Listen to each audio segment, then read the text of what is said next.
Afternoon guys, so we've got your upper body workout here.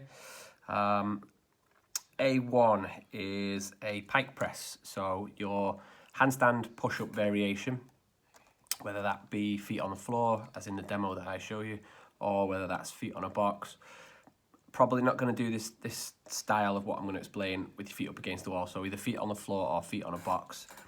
You're going to set up as if you're going to do the normal style push-up, but we're only going to work the negative portion, so the down portion. And I want the down part of the rep to take between 8 to 10 seconds.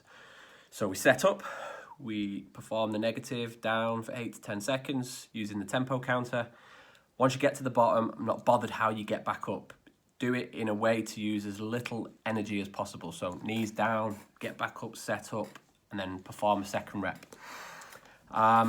You might go head to floor, you might go head to a couple of bucks. You need to be getting from the top of the movement to a surface, and the surface being, from the top of the movement to the surface being completely under control, so there's no free fall as part of the movement. Now, depending on the size of the range that you use, 10 seconds might be tricky to fit into such a small range of movement, so you might need to adjust the tempo slightly, maybe 6 seconds, depending on the distance you've got to cover. Your A2 is a rowing variation, so I suggest body row. That's the demo that I perform in one of the clips, and you're going to do a contrasting style tempo. So 2 reps are going to be performed slow and controlled, and then 2 reps not quite as severe a control on the tempo.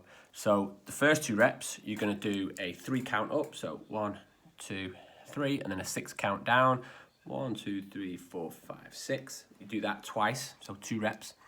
You then move on to a 1 up, 2 down, 1, 2, 1 up, 2 down. And that's your 2 reps. So then that's 4 reps in total. The goal is to try and perform that in 3 rounds of that, so that would be a total of 12 reps.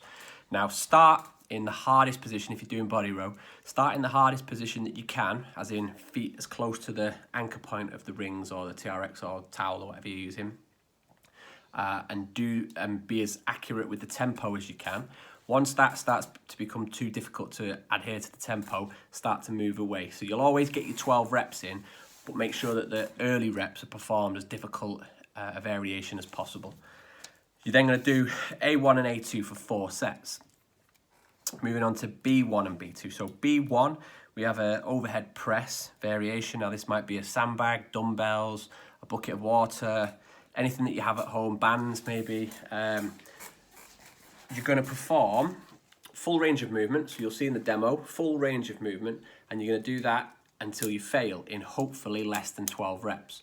Now, if you don't have sufficient weight for that to be a challenge, say you only have 2 5s dumbbells or 1 single 5 kettlebell or something, and you know you're going to get past 12 with that weight, introduce tempo. So maybe it's 5 count up, 5 count down. That might enable you to fail in less than 12 reps. Once you fail, you're then going to do the top part of the movement, so just this top half of the movement, and you're going to go until you fail as well. And then once you fail there, you're going to do the bottom part of the movement, so you go till you fail here. So you might have to juggle a bit of tempo in there and maybe change a couple of weights, I don't know. You're going to have to try and figure a way so that you can fail in less than 12, fail again, this wants to be less than 10, and then this probably wants to be less than 10 as well. And that's 1 set. You're then going to do a rowing variation, so I do single arm dumbbell row, and it's going to be a 10-second negative per rep. So row up, normal tempo, and then a 10 count all the way to the bottom, row up, 10 count to the bottom. Let's look for maybe 8 to 12 reps on that. Obviously, if you're performing single side, you've got to do each side. Yeah, 8 to 12 reps, depending on what weight you've got. Again, you might need to change the tempo a little bit. So if what you have is not heavy enough for 10 count down to make it hard enough to get to 12, 15 down, 20 down, whatever you can to make it a tricky so that you're failing in less than 12 reps. That's BA1 and B2. You're going to go 4 sets on that. And then section C, we have bicep curls. So again, we're going to go contrasting tempo. So 2 reps, we're going to go 3 seconds up, 6 seconds down twice. And then twice, we're going to go 1 up, 2 down, 1 up, 2 down. So like we did with the body row in section A, we're going to perform the same type of contrasting tempo in the bicep curl there. So again, you want to be doing no more than 12 reps because you're doing the 4 rep sequence 3 times. And again, with the rowing, depending on how you're doing it, and with that bicep curl there, depending on the weights, juggle the tempo. So I'm saying 6, 3, 2, 1. It could be 10, 6 as your 2 slow contrasting reps, and then maybe 4, 2 as your slightly quicker reps. So whatever you need to do so that the weight that you have is suitable to the structure that I'm providing. Then you're going to do tricep variation. So I do skull crushers in the demo.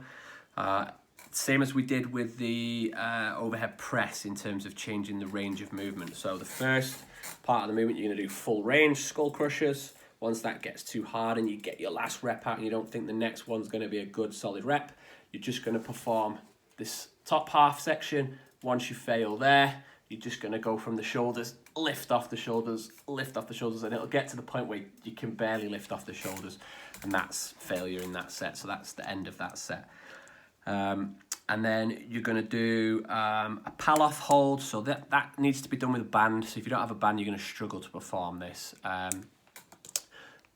Fix a band to maybe a door handle, center of the chest, take the band away from the chest so the band's pulling me back towards the door. Keep everything nice and symmetrical shoulders, hands in the center of the chest. You should feel a little bit of tension in the core as the band's trying to pull you to whichever side the anchor point is. And then you're going to perform squats. Now the importance of this is the squats aren't the main portion of the exercise. The exercise is this element, the kind of the core control of that rotational element. So the squats, you don't need to go super low.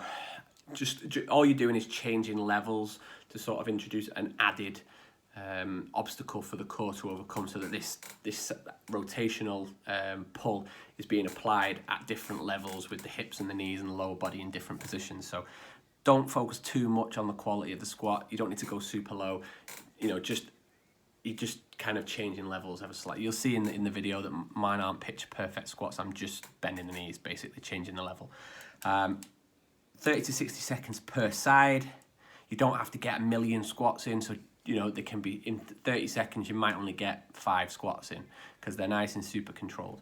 Whatever you do on one side, you're going to have to then repeat that on the other side. So don't go all guns blazing on side 1, doing 60 seconds, and then you're going to struggle to perform an equal quality 60 seconds on the other side, because then that side will suffer. So remember, you've got to do twice the amount. So undercook it on the first set maybe.